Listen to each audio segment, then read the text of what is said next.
Hey guys, we got it done. 80 days to get that car done. Yeah, we did it.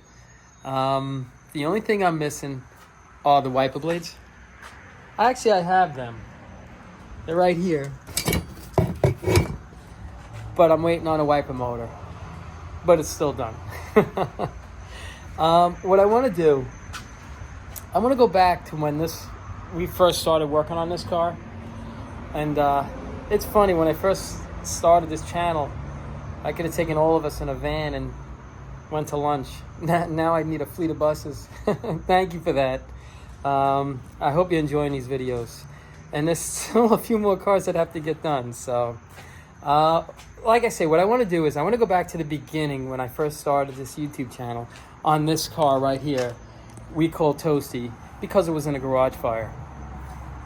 I'm just going to show you sporadic pictures throughout. I'll show you, maybe a car that we picked up and redid and got rid of in between. I'll show you a picture of it when we picked it up and a picture of it when we got rid of it. And right up from then until now to where this crazy ride's been. But I enjoyed the heck out of it. I hope you enjoy these videos. And I'm looking forward to, actually what I'm really looking forward to, and I know a lot of you guys are going to cringe, I'm looking forward to building that car. And I know a lot of Ford guys, when they see me do what I want to do to this car, you're just going to have to take a breath and trust me, okay? So, alrighty. Take a look at these take a look at these pictures from the beginning till now, and I hope you can make it through the music, okay? Here we go.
Come on, the music wasn't that bad.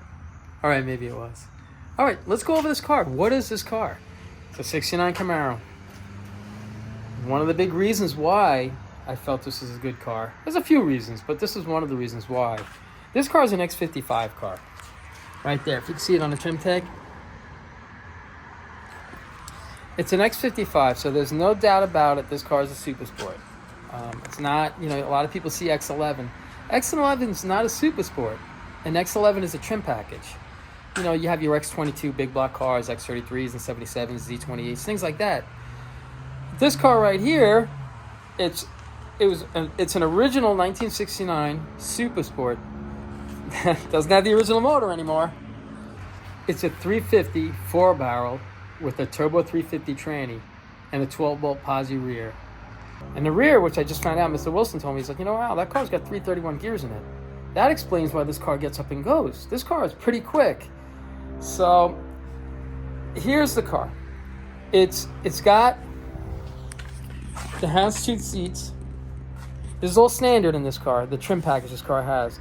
It's supposed to have the deluxe door panels, but it just started adding up so much. By the time I put the door panels in and got all the mechanisms and everything like that, it would have just been so much money.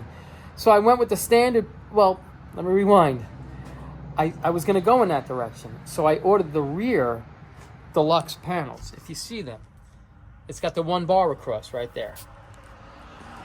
The standard front door panels are right here. I'll open the door right here. I call this the racetrack right here. It's got the racetrack going around. That's the difference between the pattern in the front and the back. The front Deluxe has molded panels in it. And the door handles, how they lift up, the Deluxe, they pull out. And it's also got the gauge package, the full gauge package in the car. You know what else it has? Let me hook up the battery. I want to show you this. Because I was kind of surprised that it had it. I didn't think it had it, but it did. Alrighty. Let's see. Oh. All right.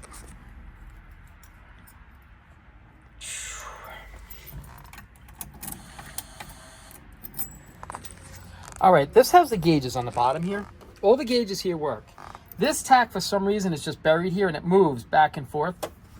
So, you know, that's the only gauge that doesn't work. And the clock, for some reason,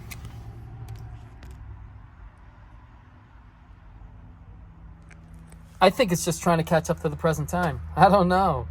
But the one cool thing that I noticed when I first started the car was this right here.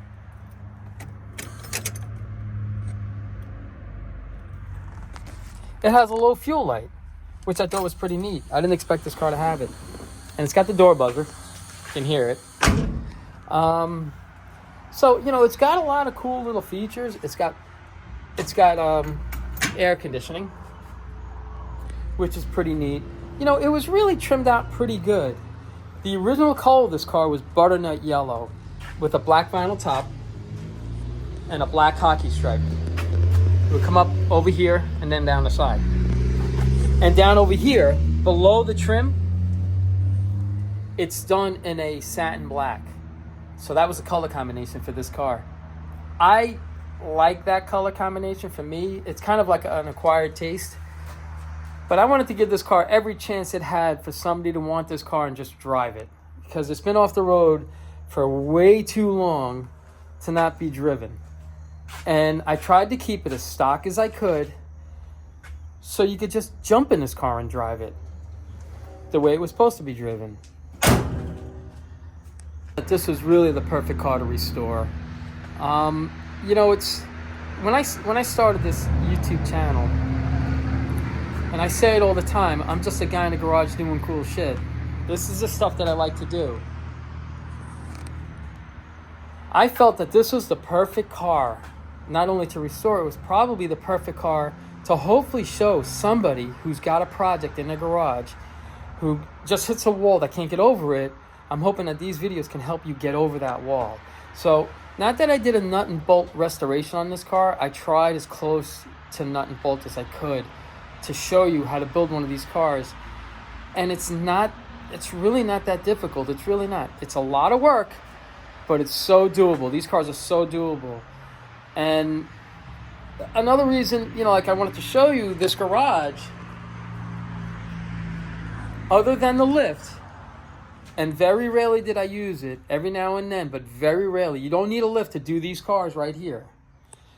So I just wanted to show you in days, how many days it would take somebody to put a car in this condition together, to kind of give you a realistic idea of really how long it does take to put these cars together. And as far as the tools that you need, it's right here. Most of your tools are Harbor Freight, cheap Harbor Freight tool set. I got a welder right there, gas welder. I mean, you can get an inexpensive welder. I keep showing you guys this. That's got to be 25 years old at least. So you can really put a car together like this in a garage like this. No special tools needed. It's just a desire, wanting to put it together and how bad you want to get the car back together. So that's one of the reasons why I wanted to show you how to put one of these cars together, and it doesn't take that long. So I put a time schedule at 90 days. Well, we got it done in 80 days. And that time frame that I set for 90 wasn't with paint. I was going to put this car in primer. And I honestly wasn't sure if I was going to get this car together in 90 days. But as I was plugging along and things started to go, this happened. It's not that hard. It's a lot of work, but it's not that hard. If I can put a car together like this in 9 days from what it was, you got to be able to put that car together that you got sitting in your garage or in the backyard. And I'm hoping that this gives you a little motivation to do it. You know, I'm not a big guy, and I can kind of plug my way through. You see, even when I yank the motors out of these cars, you know, I'll use my foot as a wedge to roll it back. But, well, I just hope these videos motivate you and help you to get these cars done. And I just want to thank you very much for sticking with me and my son as we were getting this car together. It wasn't easy. And if it wasn't for you guys, you know, it probably would have taken me a year or 2 years or whatever. But I really just wanted to show you how doable these cars were and how doable they are. I really want to thank you again for sticking with us. And I hope you enjoy these videos. And you guys take care of yourselves. Oh, wait a minute. Not to change the subject. This car right here, in the next day or two, I'm just going to try to yank it out of there. I'm going to try to get it over to here. If Toasty's gone, I'm going to try to get that car over here and go over that car right there. That's a 289. It's got a 289, and it's supposed to be original. I don't know. It's got a 4-speed in it. It's been sitting, oh my gosh, it's got to be 40 years, since the 70s, from what I understand. That's how long that car's been sitting. I'm going to do some really kind of neat stuff to it, I think. It's a whole new to me. We'll learn together. And if you guys out there are Ford guys, please, I'm going to be asking you guys questions. I hope you can help me. So that's it. I just wanted to show you that right there. And again, as always, I appreciate you guys watching, and you guys take care of yourselves.